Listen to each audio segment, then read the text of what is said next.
think in some ways it's a testament to what a small town D.C. is that they were able to identify this woman.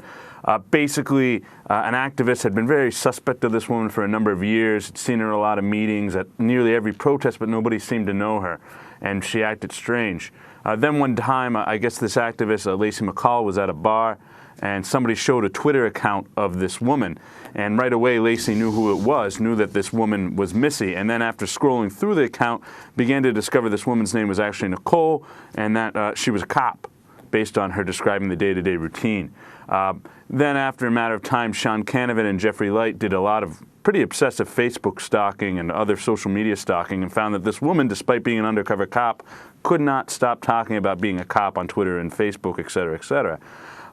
And so eventually they were walking one day, Jeffrey Light was, and outside of a protest at Children's Place, which refuses to sign the Fire and Safety Accord for Bangladesh, and he spotted her, and they observed her at several other protests. So that's how they were able to find this. Some real crack work by some activists here.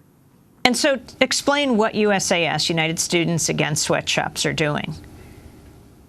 So right now, United Students Against Sweatshops is putting pressure on retailers like Gap, Children's Place, Walmart, Target to sign the Bangladesh Accord on Fire and Safety. This would be an accord that would set up a third-party organization to monitor safety conditions in Bangladesh, as well as allow binding arbitration by Bangladeshi courts if terms of this agreement are violated.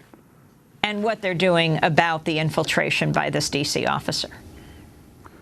So under D.C. law passed in 2004, an officer can't be used undercover unless there's approval from a designated person within the police department. An audit by the D.C. government last year showed that in 17 cases over a 5-year period in which police officers were used undercover, that not one of them had approval from this person. So right now, the lawyers are suing to get an injunction to stop the spying on United Students Against Sweatshops. I see you also write that this Missy, Nicole Rizzi, the undercover cop, was at an anti-Keystone Pipeline protest as well at the Canadian Embassy on March 21st. As well as at a World Bank protest, and people claim that they've spotted her at other events over the years, and quite a few people have spoken about her. What does this infiltration mean for protests? What kind of effect do you think it has? Does it make people afraid to get involved? And does it make people then suspicious of each other? Like, who's infiltrating? Who is really here because they're deeply concerned about an issue? Yeah, I mean, certainly, organizing is about folks coming together that don't know each other to fight for something collectively. Now, if you're an organizer or an activist, and a stranger, a well-intentioned stranger, comes up to you and wants to get involved and you don't know them, are you going to be suspect that this person is a cop who might spy on you and disrupt your protest? I think it really builds distrust among strangers that in an increasingly difficult time need to come together and organize. So I think it's a real problem. You have written a great deal about Bangladesh labor abuses and their connection to U.S. multinational corporations. Talk about what is the latest now and why people would be outside Children's Place, one clothing store, and other places like this. Well, it appears, the U.S. government did slap a small sanction on the Bangladeshi government for its record on workers' rights. They took away their GSP special trade status, but that only cost the Bangladeshi government, the Bangladeshi industries, about $40 million a year, and it doesn't directly affect the garment industries. It's more symbolic. It appears from the reporting of reporters like Bangladeshi reporter Imran Hussain and others that things are going back to normal in Bangladesh. In fact, in some ways, labor law is getting worse in Bangladesh. Hospital workers and nonprofit workers got the right to join a union taken away in Bangladesh.